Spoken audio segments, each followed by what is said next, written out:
Nos acompaña el profesor colombiano Carlos Bernal Pulido. El profesor Bernal es doctor en Derecho de la Universidad de Salamanca en España y candidato a doctor en Filosofía de la Universidad de Florida en los Estados Unidos. Sus investigaciones se centran en la teoría constitucional, la teoría del derecho y la teoría de la responsabilidad civil. En esta oportunidad, el doctor Bernal nos hablará sobre la justificación y el significado de la doctrina de la sustitución de la Constitución. Bueno, muy buenos días a todos ustedes. Yo quisiera comenzar también mi intervención con un agradecimiento. Con un agradecimiento a la Corte Constitucional y en particular a su presidente por darme el privilegio de intervenir hoy aquí. Mi ponencia se titula Fundamento y significado de la doctrina de la sustitución de la Constitución.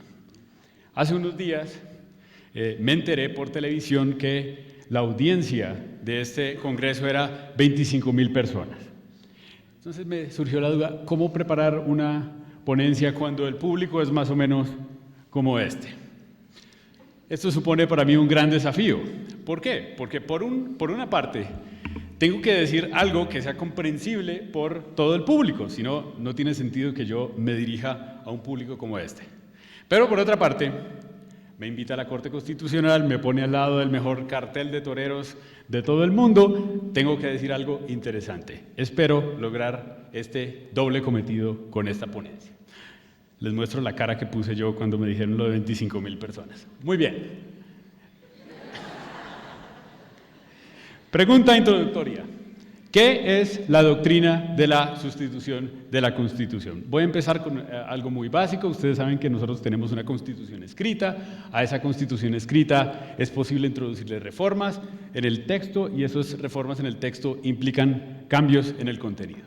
Muy bien. La primera pregunta que vale la pena preguntarse es si la Corte Constitucional tiene competencia para controlar las reformas de la Constitución.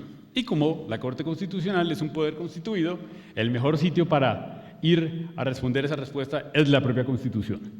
Si vamos a los artículos 241 y 379 de la Constitución, podemos leer lo siguiente. Sí, pero solo por vicios de procedimiento en su formación, es decir, atinentes al trámite. Una interpretación que uno podría hacer a primera vista es la siguiente.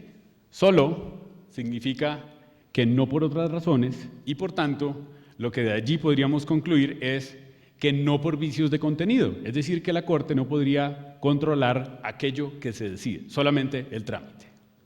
Muy bien, si eso es así, esto me permite explicar cuál es la finalidad de la doctrina de la Constitución, de la sustitución de la Constitución. Esta doctrina pretende precisamente fundamentar la competencia de la Corte Constitucional para controlar el contenido de las reformas a la Constitución. Si uno lee esto en las sentencias de la Corte y mira el artículo 241, la primera idea que a uno le pasa por la mente, sobre todo si uno no es abogado, y aquí me dirijo a los abogados, a los que no son abogados, es la siguiente. Los abogados siempre buscamos cómo hacer la trampa.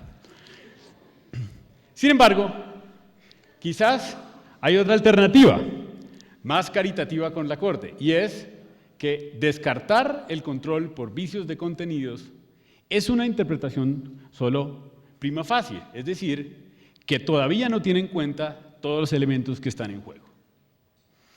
Permítame hacer un análisis, es decir, una disección de la doctrina de la sustitución de la Constitución mediante este argumento. Yo pienso que esta doctrina de la sustitución se puede reducir al siguiente argumento que tiene 4 premisas y una conclusión.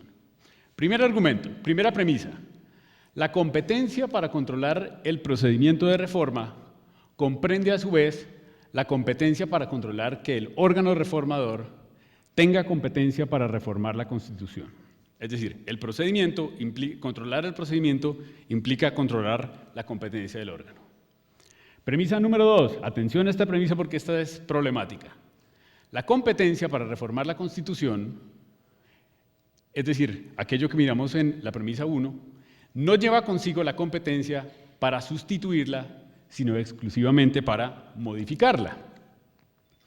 De la premisa número 1 y de la premisa número 2 se sigue la conclusión de que la Corte Constitucional tiene entonces competencia para controlar que el órgano reformador haya modificado, pero no sustituido, la Constitución.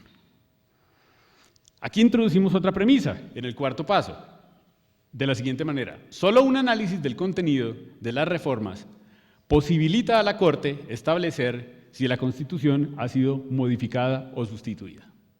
Y la conclusión es precisamente aquello que queremos fundamentar para los no abogados, cómo hacer la trampa, y es la competencia para verificar si la Constitución ha sido sustituida, comprende la competencia para controlar el contenido de las reformas constitucionales. Este es el argumento en que se puede resumir la doctrina de la sustitución de la Constitución. Muy bien, este argumento da lugar por lo menos a 3 problemas. Un primer problema que he denominado el problema de la fundamentación, un segundo problema que he denominado problema del significado del concepto de sustitución y, en tercer lugar, la objeción democrática. Vamos para allá. ¿En qué consiste el problema de la fundamentación? Como les anuncié, el problema de la fundamentación tiene que ver con una de las premisas más complicadas de ese razonamiento, que es la premisa número 2, según la cual la competencia para reformar la Constitución no lleva consigo la competencia para sustituirla, sino exclusivamente para modificarla. El problema que se plantea es el siguiente. Como lo explicó muy bien mi buen amigo y colega Joel, la Constitución colombiana no impone límites explícitos al poder de reforma, es decir, a lo que el poder de reforma pueda decidir. Si eso es así, ¿de dónde se sigue que el poder de reforma no pueda sustituir la Constitución? ¿Cómo fundamentamos esa premisa? Muy bien, el problema del significado tiene que ver con el significado del concepto de sustitución y se puede enunciar de la siguiente manera: aun si nosotros estamos de acuerdo que el poder de reforma no puede sustituir la Constitución, todavía tenemos un problema, y es entender qué significa sustituir. Y esto es problemático porque puede haber varias interpretaciones razonables acerca de lo que sustitución pueda significar. Y el último es el problema de la objeción democrática, que tiene que ver con la premisa número 3, según la cual la Corte Constitucional tiene competencia para controlar que el órgano reformador no sustituya la Constitución. El problema es el siguiente: ¿qué pasa si existe una distinta interpretación acerca de lo que consista, del significado del concepto de sustitución, una distinta interpretación entre lo que piense la Corte y lo que piense el legislador que es sustitución? Si eso es así, el problema es el problema de la prevalencia de las opiniones de los magistrados en relación con el concepto de sustitución sobre las opiniones de las mayorías parlamentarias, los firmantes en iniciativas legislativas o los votantes en referendos. Muy bien, el objetivo de mi ponencia es resolver los 2 problemas que he planteado, es decir, el problema de la fundamentación, el problema del significado, y establecer si esta objeción, que he denominado objeción democrática, es refutable o no. Para tal fin, desarrollaré un plan en 3 partes. En la primera parte expondré el desarrollo de esta doctrina por la jurisdicción constitucional. La segunda parte se referirá a la objeción democrática, y en la tercera parte propondré algunos elementos de una teoría de la sustitución de la Constitución. Vamos para allá. Primera parte. La estructura de la primera parte también tiene 3 secciones. La primera sección es la fundamentación, me voy a referir a cómo la Corte Constitucional ha fundamentado la doctrina de la sustitución. La segunda parte se refiere al significado del concepto y, en tercer lugar, veremos cómo ha aplicado la Corte esta doctrina. Muy bien. La fundamentación ofrecida por la Corte Constitucional es la siguiente: el poder de reforma, es decir, el Congreso o los ciudadanos en referendo o incluso una Asamblea Nacional Constituyente, es y aquí está la clave, poder constituyente derivado que solo puede ejercerse dentro de los límites jurídicos impuestos por el poder constituyente originario, es decir, la Asamblea Nacional Constituyente de 1991. Salta a la vista que esta fundamentación se basa en la distinción entre poder constituyente originario y poder constituyente derivado. Yo hice un poco de arqueología y encontré que esta distinción fue propuesta por primera vez por Roger Bonnard en el año 1942 en un artículo en la revista de Derecho Público en Francia de la siguiente manera. El poder constituyente originario se entiende que existe por fuera de cualquier autorización o competencia constitucional previa y sin necesidad de que ella exista. Por lo tanto, no tiene límites jurídicos. Aquí hago una pequeña nota, y es que recuerden que en un Estado liberal como el nuestro, nosotros los ciudadanos podemos hacer todo lo que queramos, pero los poderes públicos solamente pueden hacer aquello que esté dentro de sus competencias. Pues el poder constituyente originario sería el único poder público que no está sometido a esa regla, es decir, el único poder público que no tiene que actuar dentro de sus competencias. En contraposición, el poder constituyente derivado es un poder que existe solamente en virtud de la Constitución y por tal razón solo puede ejercerse en las condiciones previstas por la Constitución. Muy bien, vamos a examinar esta fundamentación ofrecida por la Corte, y aquí una pequeña advertencia. Yo sé que no es de buen recibo, no es bien educado criticar a quien a uno lo invita a comer o almorzar, pero en este caso voy a criticar a la Corte, ustedes me perdonan, esto va a doler, pero para eso estamos. Muy bien. El punto de partida de la Corte es el concepto de poder constituyente derivado, y la Corte dice: el poder constituyente solo puede ejercerse en las condiciones previstas por la Constitución. De allí deriva la Corte lo siguiente: por tanto, el poder constituyente derivado no puede sustituir la Constitución. Pues este es un caso claro de una falacia que se llama non sequitur, y es que la conclusión no deriva de las premisas. Y para mostrarlo y no ponerme tan técnico con cosas de lógica, tengo un candidato alternativo de interpretación que mostraría la falacia.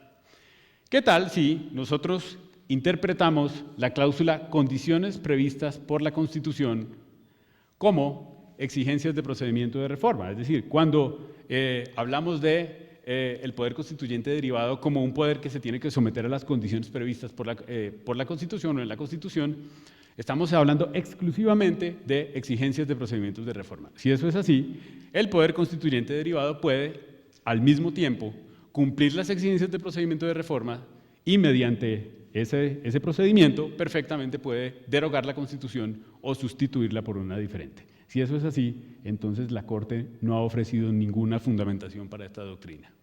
Muy bien, vamos al significado. ¿Qué entiende la Corte Constitucional por sustitución de la Constitución? La Corte dice que las sustituciones pueden ser totales o parciales. La sustitución total, pues, no tiene mucho problema porque es simplemente un cambio radical de todos los artículos. El problema clave es el concepto de sustitución parcial. Y la Corte, en varias sentencias, dice primero, es el reemplazo de un elemento que confiere la identidad a la Constitución, pero luego en las últimas sentencias ha hablado de el reemplazo de un elemento esencial, Entonces, claro, cuando uno trata de hacer análisis, lo primero que se le ocurre es: muy bien, bonito lo de elemento esencial, pero ¿eso qué significa? ¿Y cómo distinguir los elementos esenciales de los que no son esenciales? Y entonces la Corte, que sabe que esa va a ser la pregunta, se inventa un test que denomina el test de la sustitución. Y el test de sustitución lo presenta en dos versiones, una versión antigua y una versión nueva. Como no tengo mucho tiempo, voy a hablar solamente de la versión nueva. En la versión nueva, el test de sustitución tiene 7 pasos. El primer paso es identificar el elemento esencial de la Constitución que presuntamente ha sido reemplazado. Es decir, primero tenemos que identificar un elemento. Segundo, tenemos que demostrar que dicho elemento esencial subyace a varias disposiciones constitucionales. Como la Constitución colombiana, lo decía muy bien Joel, no tiene cláusulas de intangibilidad o cláusulas pétreas, la Corte se pone nerviosa y no quiere que esta doctrina sirva para petrificar algunas de las cláusulas de la Constitución. Por eso pone esta salvedad. que luego repite, permítame avanzar un paso y ya volvemos aquí, en el número 4, y es probar que el contenido de tal elemento no puede ser abarcado por una sola disposición constitucional. Pero vamos al 3. Luego la Corte tiene que explicar por qué el elemento señalado es esencial.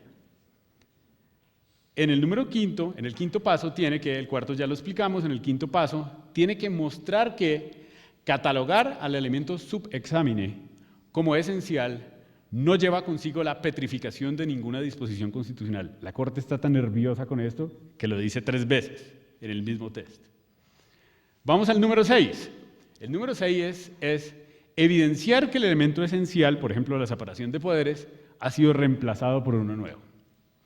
Y el número 7 es hacer patente que este nuevo elemento contradice el elemento esencial o guarda tantas diferencias con él que resulta incompatible con otros elementos esenciales de la Constitución. Muy bien. Lo bueno de este test es que este test exige a la Corte fundamentar por qué considera que cierto elemento es esencial. Y esto es estupendo que la Corte a sí misma se exija dar la fundamentación. Lo malo, perdón, aquí critico a la Corte otra vez y aquí ya no sé si me van a volver a invitar, lo malo es que los criterios que ofrece la Corte para establecer si un elemento es esencial no ofrecen ninguna orientación plausible. Y voy a mostrar por qué. Hay sobre todo 2 criterios. El primer criterio es el criterio que pone nerviosa a la Corte, es decir, que el elemento tiene que subyacer a más de una disposición. Muy bien. Este criterio ni es una condición necesaria ni es una condición suficiente. No es una condición necesaria porque es muy fácil pensar en algunos elementos esenciales que están contenidos en una sola disposición constitucional. Eliminar la libertad de expresión implicaría, que está en el artículo 20 de la Constitución, eliminaría totalmente la democracia deliberativa en Colombia, cambiaría radicalmente el sistema político. Y lo segundo, no es una condición suficiente porque existen elementos no esenciales que subyacen a varias disposiciones constitucionales. Y la Corte me da un ejemplo estupendo y es, la Corte tiene varias sentencias relativas a la transformación, a la sustitución del sistema penal inquisitivo por un sistema penal acusatorio. Y pues hay varias disposiciones constitucionales en las que, es decir, que se refieren a estos elementos del sistema penal, se referían a los elementos del sistema penal inquisitivo que fueron cambiadas por un sistema penal acusatorio y la Corte dejó pasar estas reformas a la Constitución sin ningún problema. Con buena razón, pienso yo. Muy bien. Vamos al segundo punto que está contenido en el 7º criterio, y es un elemento es esencial si el elemento que lo reemplaza es incompatible con otros elementos de la Constitución, con otros elementos esenciales de la Constitución, perdón por la omisión en la diapositiva. El paso número 7. Esta es un estupendo ejemplo de otra falacia que se llama petición de principio, y voy a mostrar por qué. Para aplicar este paso del test es necesario saber previamente cuáles son los elementos esenciales de la Constitución. Pues ¿por qué? Pues porque yo no puedo decir si el nuevo elemento está en tensión con los elementos esenciales de la Constitución si no sé previamente cuáles son esos elementos esenciales de la Constitución. Y ahora bien, para saber cuáles son los elementos esenciales de la Constitución, necesito saber precisamente qué es o cómo entender que sea un elemento esencial. Y esa es precisamente la pregunta que estamos intentando responder. Entonces, esta es una petición de principio. Muy bien, a pesar de estos 2 problemas relativos a la fundamentación, por una parte, relativos al significado, por la otra, la Corte Constitucional ha aplicado 3 veces esta doctrina para declarar la inconstitucionalidad de 3 partes de reformas a la Constitución. La primera ocasión fue en el año 2005, ustedes lo recordarán, la primera sentencia sobre la reelección presidencial. La Corte dice que aprobar mediante reforma constitucional una primera reelección no sustituye la Constitución, pero que sí existe una sustitución constitucional cuando la reforma dice lo siguiente: si el Congreso no expide la ley de garantías electorales dentro del término de 2 meses, el Consejo de Estado, es decir, el supremo órgano de la autoridad, el órgano supremo judicial que controla a la administración pública, debía expedir una regulación que protegiera la igualdad de los derechos de los candidatos en la campaña electoral. La Corte sostiene que se reemplaza un elemento esencial o se sustituye un elemento esencial que es el principio de separación de poderes.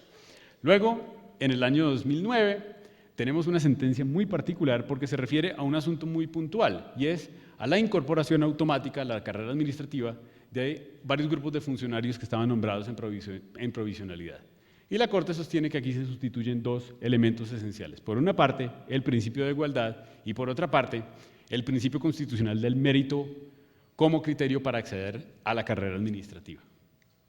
Luego, en el año 2010, ustedes conocen esta sentencia porque es muy famosa, la Corte dice que la reforma relativa a una segunda reelección sí sustituye la Constitución, a pesar de que en el año 2005 había dicho que una sola reelección no sustituye la Constitución, y dice la Corte que aquí se sustituyen estos cuatro principios: el principio de pesos y contrapesos, checks and balancings, el principio de alternancia en el ejercicio del poder público, el principio de igualdad entre los candidatos, es decir, entre los candidatos que compiten con el presidente, y el principio de generalidad de las leyes, porque esta, y esto no es un secreto para nadie, era una reforma constitucional ad hoc para permitir que el entonces presidente Álvaro Uribe pudiese presentarse de nuevo como candidato a la presidencia. Muy bien. Conclusiones de la primera parte, y con esto termino. Me temo que la doctrina no tiene fundamentación.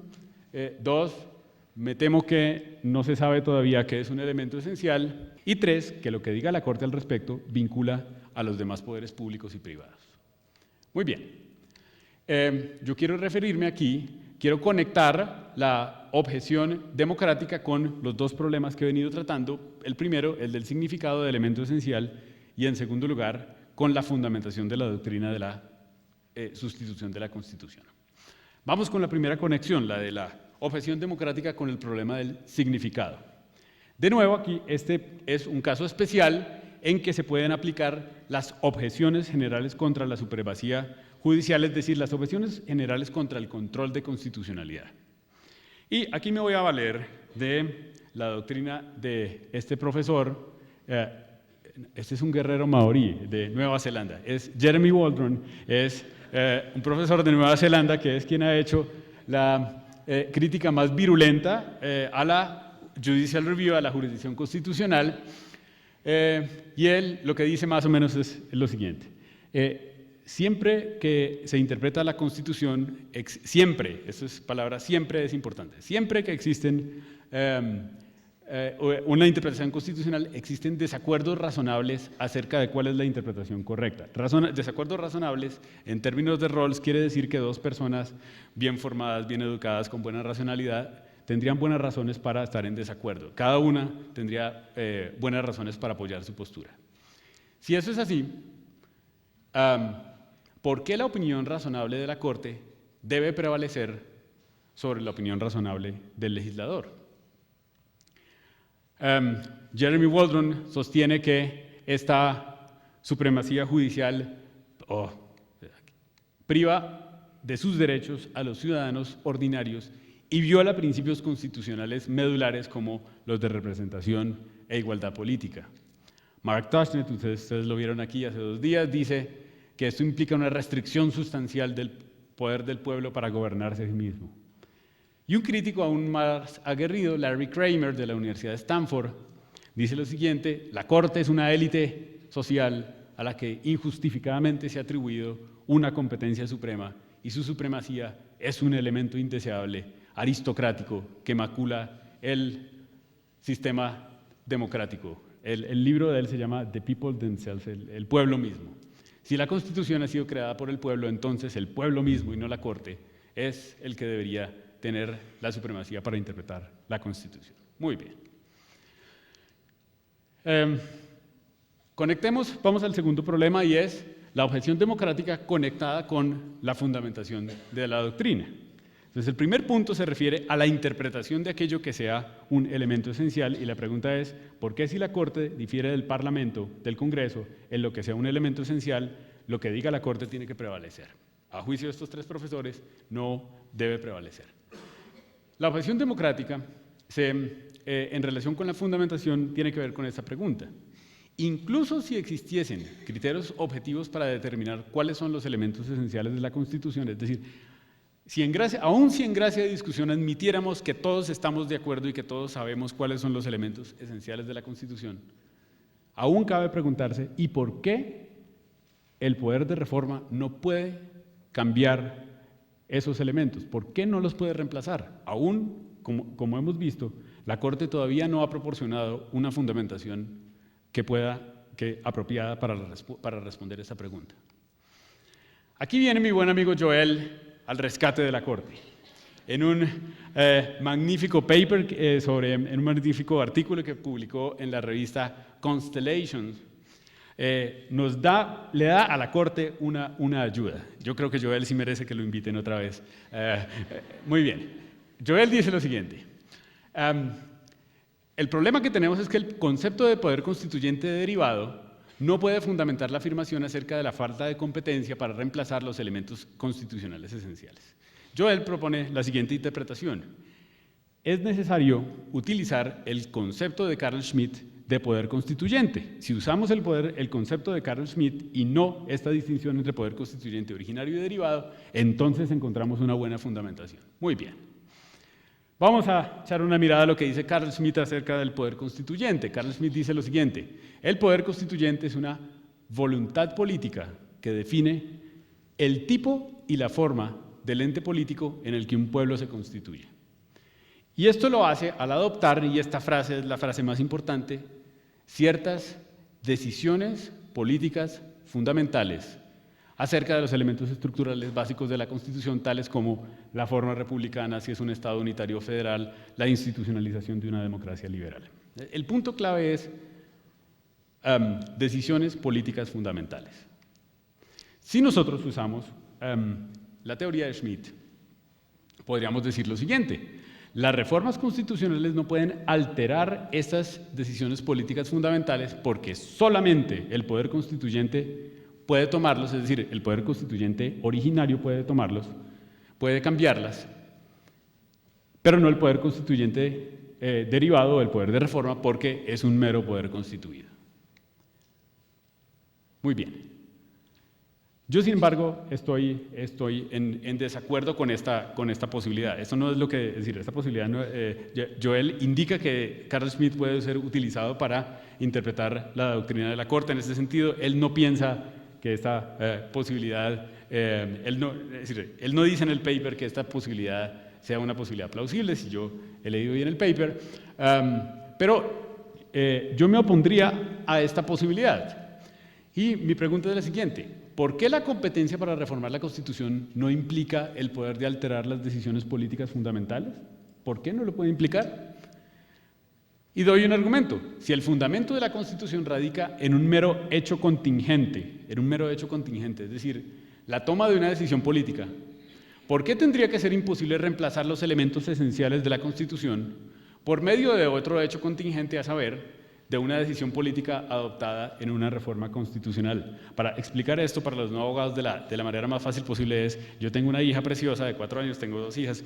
Si mi hija de 4 años me dice, papá, ¿puedo ir al parque?, yo le digo no, porque yo soy la autoridad, y digo que no. Pero mañana cambio de opinión y digo sí, sigo siendo la autoridad. No hay razón para que mediante una segunda decisión yo no pueda cambiar mi primera decisión. Lo mismo podríamos preguntar acerca de la sustitución de la Constitución. ¿Por qué si lo que sea una Constitución se adopta mediante una decisión relativa a las decisiones políticas fundamentales, por qué esto no se puede cambiar mediante otra decisión de la misma naturaleza? Y el poder de reforma no tiene por qué considerarse como un poder distinto, un poder que toma otro tipo de decisiones. Muy bien. Ahora, hay algunas intuiciones que me ayudan a defender esta crítica a esa posibilidad. Voy a hablar de un ejemplo primero y luego de un experimento mental. El ejemplo es lo siguiente. Esta cifra es cierta. El número de personas que votaron para la Asamblea Nacional Constituyente fue de 3.710.557. Muy bien. Ahora, yo sé que hay discusiones acerca del número de firmantes de la iniciativa legislativa para reformar la Constitución en relación con la segunda reelección, pero cifras indican que el número fue mayor a ese de 3.710.000. La pregunta es, ¿por qué, si digamos son 5 millones, por qué 5 millones no pueden deshacer lo que 3.710.000 hicieron? Son dos hechos contingentes. No habría ninguna razón que no permitiese que esto pudiese ser así. Y ahora, bueno, no voy a hacer ahora el experimento mental. Primer experimento mental. Pensemos que nosotros tenemos una constitución tan buena como la que tenemos, con una pequeña salvedad. Que el constituyente del 91 hizo una constitución tan buena como la que tenemos, con una pequeña salvedad. Y hay un sistema de castas como el de la India. Pero resulta que las ideas igualitarias empiezan a penetrar nuestra cultura y de repente hay una reforma constitucional que intenta cambiar el sistema de castas e introducir en nuestra Constitución un artículo que garantice la igualdad como el artículo 13 de la Constitución. Si eso es así, la pregunta es ¿por qué tendría que ser declarada inconstitucional esta reforma? A pesar de que, desde luego, cambia un elemento esencial de la Constitución. ¿Por qué tendríamos que forzar al poder de reforma o a convocar a una Asamblea Nacional Constituyente en la hipótesis del artículo 376, de la que Joel muy bien habló? ¿O por qué tendríamos que forzar una revolución, es decir, una ruptura política, si es algo que podemos resolver muy fácil mediante una reforma constitucional? Es decir, mi pregunta es, ¿por qué en un ejemplo como este, en donde hay un perfeccionamiento, una mejora del sistema político, ¿por qué, a pesar de que se cambie un elemento esencial, no podríamos decir que esto no resulta inconstitucional o que eso no debe pasar el control de constitucionalidad? Yo no encuentro una razón valedera con base en la doctrina de la Corte. Muy bien. Voy a mi tercera parte, a la que voy a dedicar los 10 minutos y 29 segundos que me quedan. Muy bien. Una teoría de la sustitución de la Constitución. Hagamos un segundo experimento mental. El problema de los experimentos mentales es que ellos nos pueden llevar a algunas variaciones. Permítanme utilizar este experimento mental que tiene que ver con un rasgo de nuestras constituciones que es el hiperpresidencialismo. Lo voy a leer porque lo escribí. Imaginémonos que un presidente elegido de conformidad con los procedimientos previstos por la Constitución actual tiene un fuerte respaldo popular. En una visita a un país vecino, no voy a decir cuál, recibe una particular inspiración política. Adquiere la convicción de que la democracia deliberativa, el sistema político enraizado en la Constitución, es solo una imposición del imperialismo yanqui. Esta convicción lo lleva a proponer una reforma constitucional. Entre otras cosas, la propuesta mantiene la declaración de que el Estado es una democracia, no obstante, introduce un adjetivo a esta expresión y ahora se lee democracia socialista. El periodo presidencial se extiende a 7 años y se autoriza la reelección presidencial por un número infinito de veces. Estas propuestas son tomadas de un proyecto actual de reforma constitucional. Dado que las medidas adoptadas por los bancos centrales no son tan populares, en estos días se autoriza al presidente para controlar las decisiones financieras más importantes adoptadas por el Banco Central. También se hace competente al presidente para nombrar a los jueces de las altas cortes con base en el criterio de su contribución potencial para fortalecer la democracia socialista.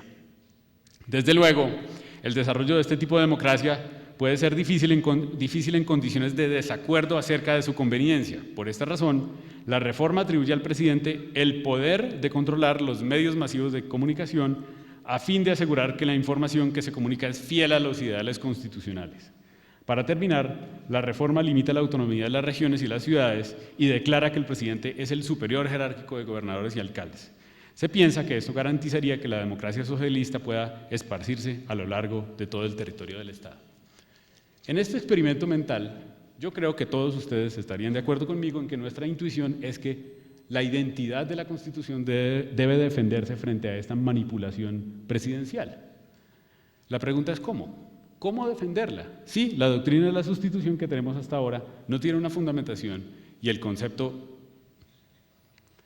no nos dice mucho.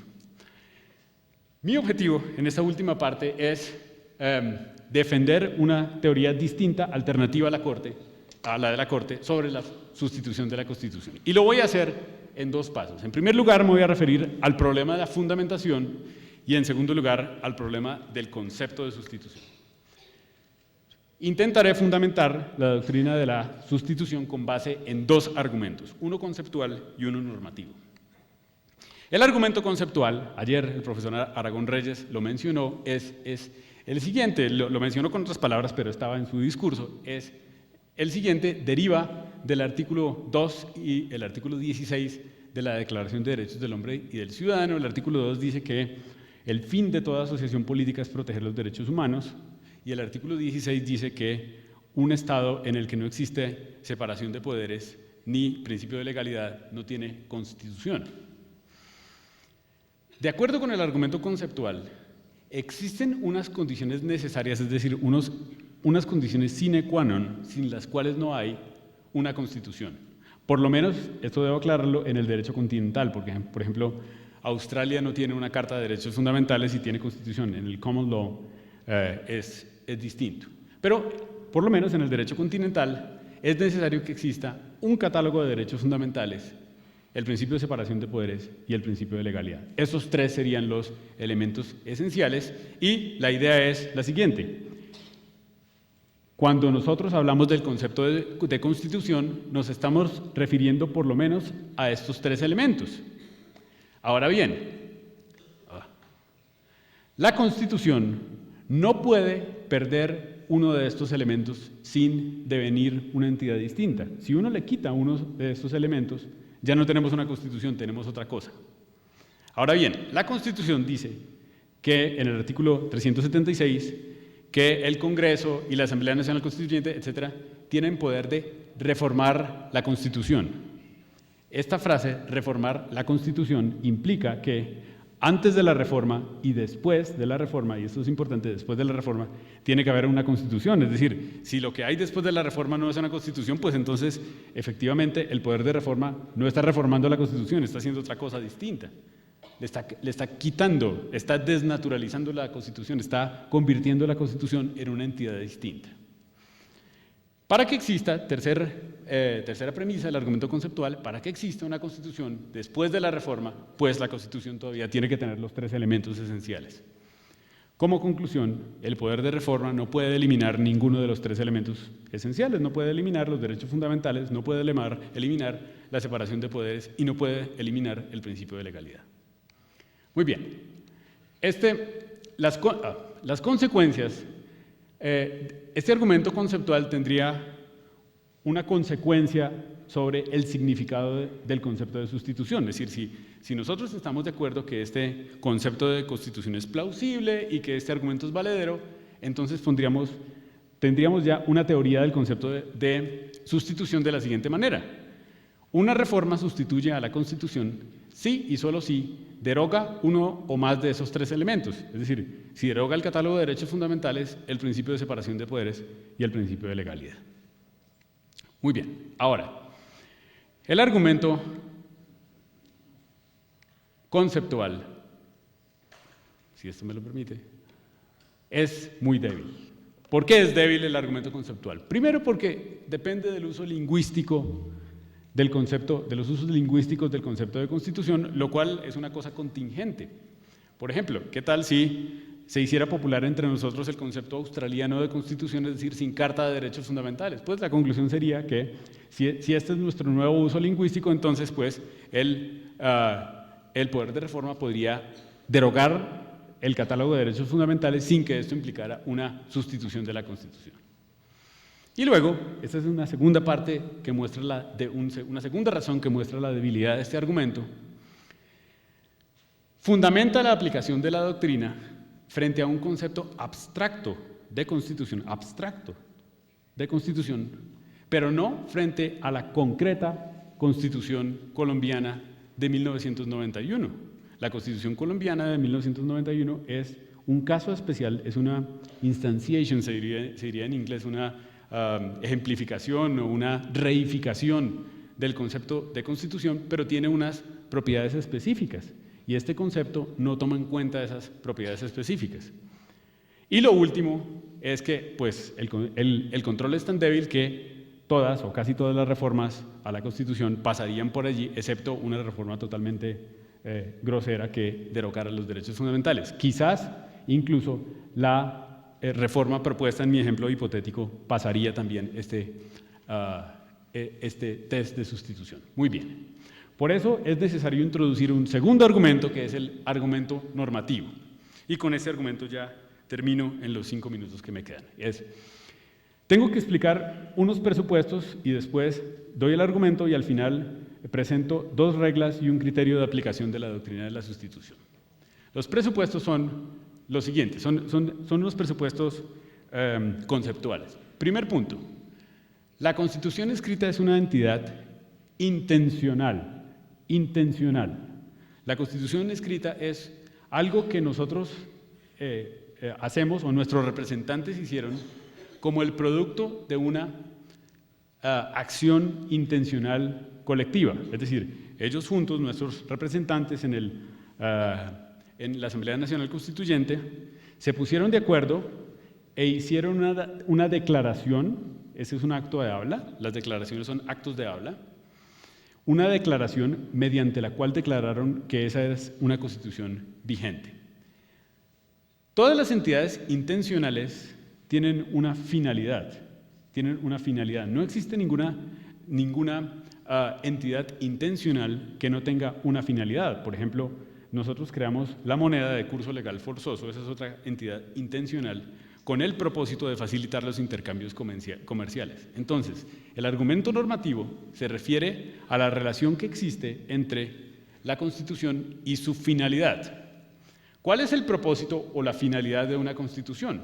Pues yo digo 2 cosas. Primero, resolver problemas de coordinación, son las dos finalidades del derecho, resolver problemas de coordinación social y resolver algunos problemas morales básicos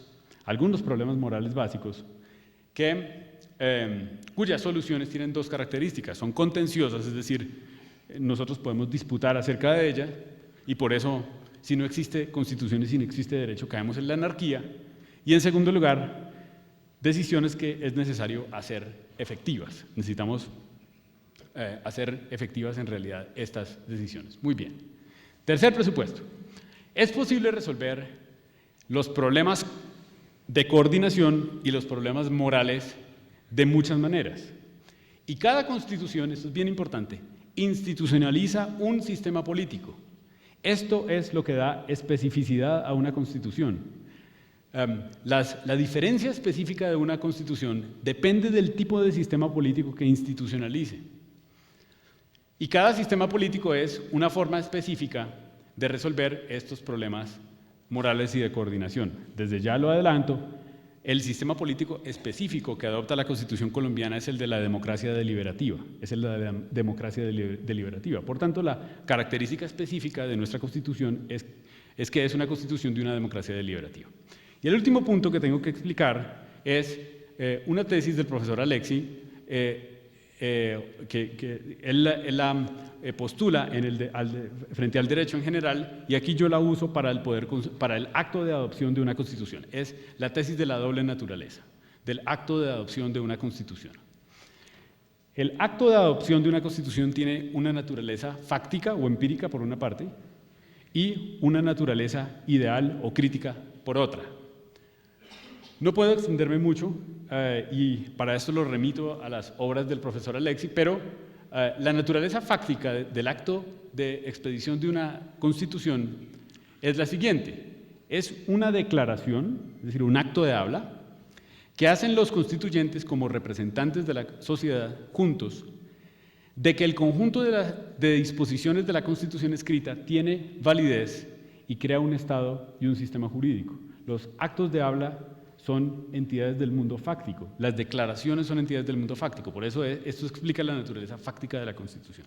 Pero además de eso, tenemos la naturaleza ideal, que tiene que ver con dos teorías, la teoría de la pretensión de corrección y la teoría de las intenciones objetivas. La voy a decir muy rápido y es: el poder constituyente necesariamente eleva una pretensión de corrección en el sentido de que todo poder constituyente busca establecer un sistema político que sea correcto, no cualquier sistema político, un sistema político correcto.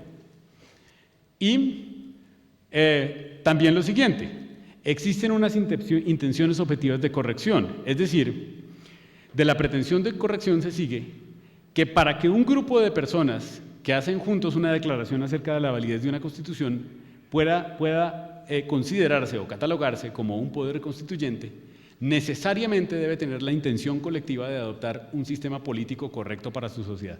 Si la guerrilla, por ejemplo, un día dice: vamos a escribir una constitución para Colombia, una constitución donde, por ejemplo, no se respeten los derechos fundamentales, esto no podría considerarse como una constitución porque ellos no tendrían las intenciones objetivas de adoptar un sistema político correcto. Muy bien.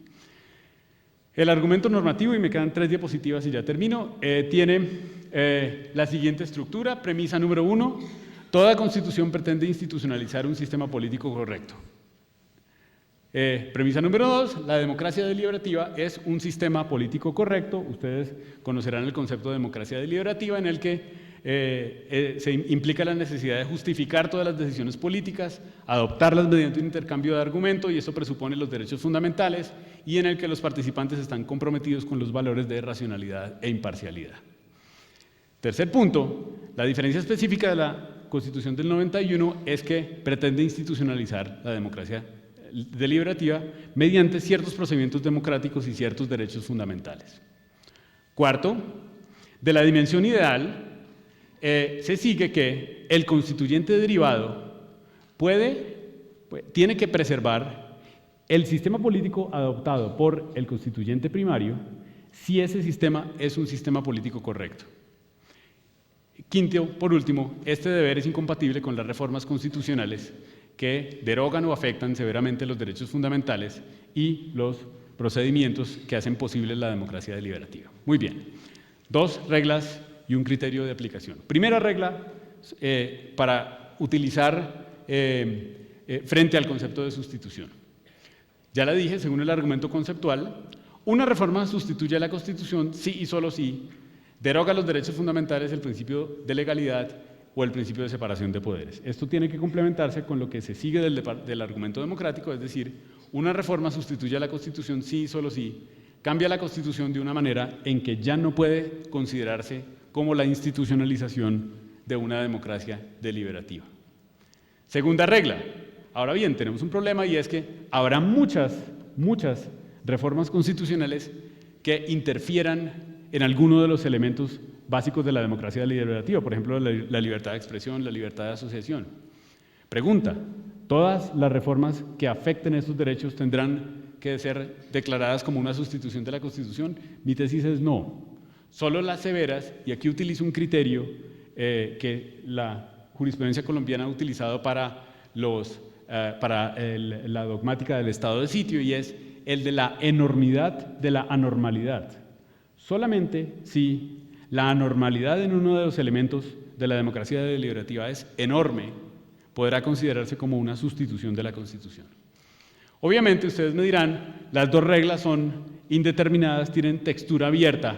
Por esa razón es necesario introducir un criterio de aplicación, que lo tomo con influencia del profesor Alexi, de nuevo, de un jurista alemán, Marius Rabe, que escribió un libro fantástico sobre el tema de los márgenes de discrecionalidad, y sobre una cita de un salvamento de voto del año 2004 del panelista Uprimi, que espero que con esto me perdone el minuto que me pasé, que dice lo siguiente: cuanto menor sea una reforma constitucional el resultado de un procedimiento que observe las reglas de la democracia deliberativa, tanto mayor deberá ser la intensidad del control de constitucionalidad.